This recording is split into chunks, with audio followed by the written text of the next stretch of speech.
नमस्कार मित्रों, मैं हूं आपका मित्र उमेश महादोशी। अभिराम वाणी पर आपका हार्दिक स्वागत है। समकालीन लघु कथा की विकास यात्रा में योगदान के क्रम में प्रस्तुत है लघु कथाओं की श्रृंखला मुहावरों से सज्जित लघु कथाएं। इस श्रृंखला में उन लघु कथाओं को प्रस्तुत किया जा रहा है जिनमें किसी न किसी रूप में एक या अधिक मुहावरों का उपयोग किया गया है। इस कार्यक्रम में प्रत्येक रविवार को एक या दो लघु कथाएं प्रस्तुत की जा रही हैं। नई पीढ़ी की लघु कथाएं कार्यक्रम के स्थान पर मुहावरों से सज्जित लघु कथाएं कार्यक्रम अगली सूचना तक जारी रहेगा।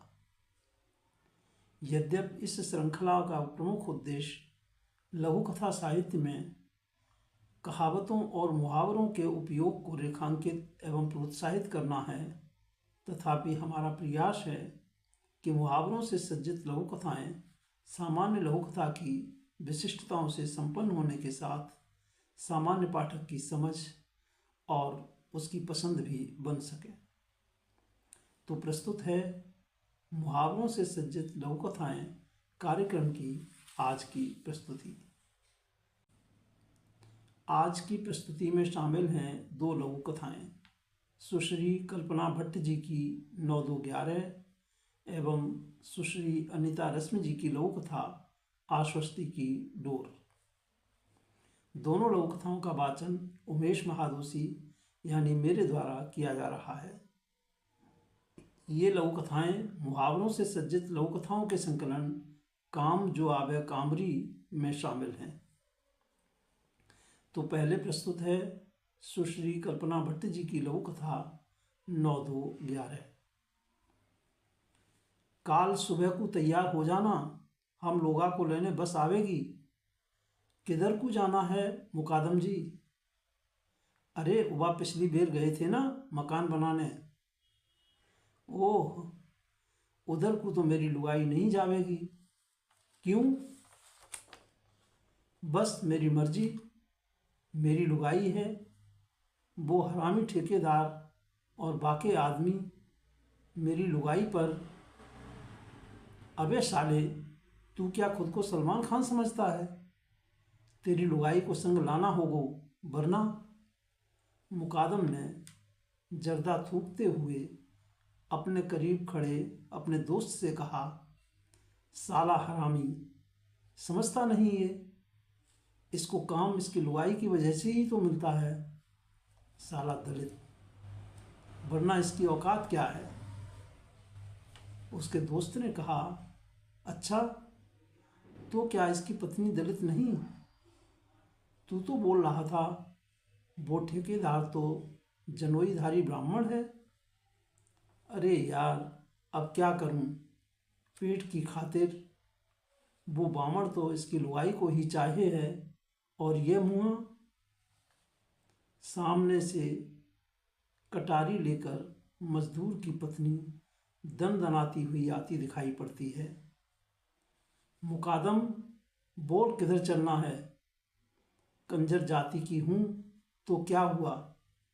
मेरी जाति लोगों को चीर कर उसकी लाल आँखों और अंगार बरसते शब्दों से मुकादम को लगा उसके पैरों तले जमीन खिसक रही है। पलक झपकते ही वह अपने मित्र के साथ 9-2-11 हो गया। यह थी सुश्री कल्पना भट्ट जी की लघु कथा 9-2-11। और अब प्रस्तुत है सुश्री अनीता रश्मि जी की लघु कथा आश्वस्ति की डोर। बिजली ने गौर से कुमार का चेहरा देखा। वह अपने बेटे के साथ इस नए घर में 1 सप्ताह पहले ही आई है। बेटे की किलकारी चारों तरफ गूंज रही है। उस किलकारी ने उसे आश्वस्त कर दिया। सही हाथों में पहुंच जाने की खुशी से उसके चेहरे की सरवटें कम हो गईं। विगत में उलझा मन आगत के प्रति उत्सुकता से भरा भरा। नारकीय जीवन से कुमार ने उसे बाहर निकाला था।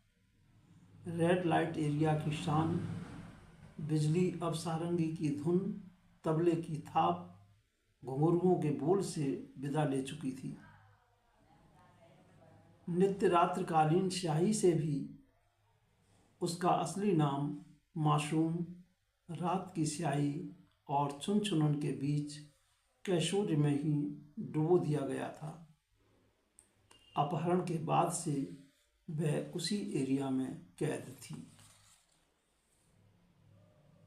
सब कहते, एकदम बिजली जैसा नाचती है, जथा नाम तथा गुण। उसने उम्मीद खो दी थी, पर कुमार जैसे लोग अब भी हैं। बेटा किसका है न उसे पता, न कुमार ने बात उठाई। कुमार बिजली को बेटे सहित अपनाने को तैयार।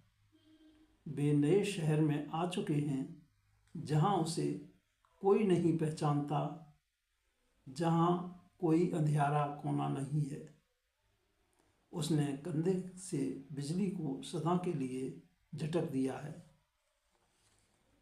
कुमार ने तब से सोचती मासूम के हाथ पर अपना हाथ रखा तो उसकी उल्लसित आवाज़, लोग आंगन की तुलसी को सींचा करते हैं, आपने तो घने जंगल में अंधेरे में पड़ी तुलसी को जलार्पित कर जला दिया।